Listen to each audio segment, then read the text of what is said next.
One of the most exciting scientific findings of the past half-century has been the discovery of widespread trophic cascades. A trophic cascade is an ecological process which starts at the top of the food chain and tumbles all the way down to the bottom. And the classic example is what happened in the Yellowstone National Park in the United States when wolves were reintroduced in 1995. Now, we all know that wolves kill various species of animals, but perhaps we're slightly less aware that they give life to many others.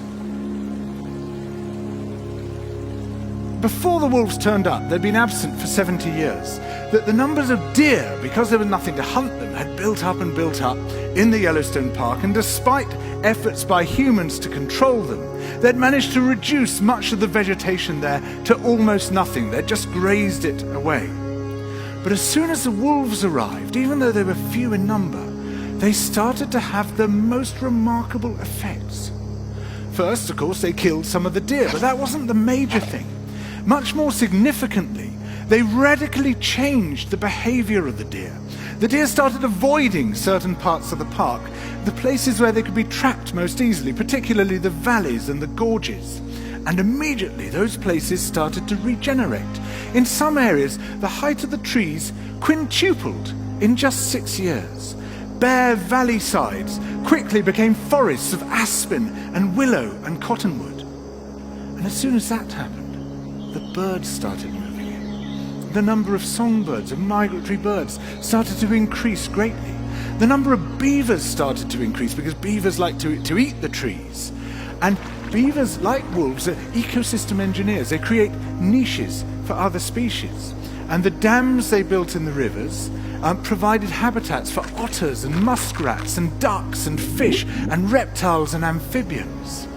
The wolves killed coyotes, and as a result of that, the number of rabbits and mice began to rise, which meant more hawks, more weasels, more foxes, more badgers.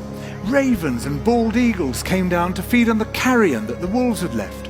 Bears fed on it too, and their population began to rise as well, partly also because there were more berries growing on the regenerating shrubs.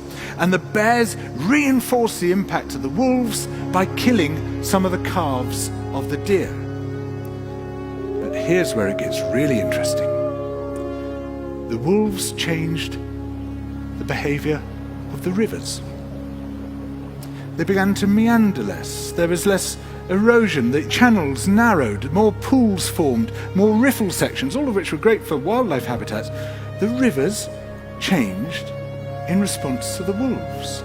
And the reason was that the regenerating forests stabilized the banks so that they collapsed less often, so that the rivers became more fixed in their course. Similarly, by driving the deer out of some places and the vegetation recovering on the valley sides, there was less soil erosion because the vegetation stabilized that as well.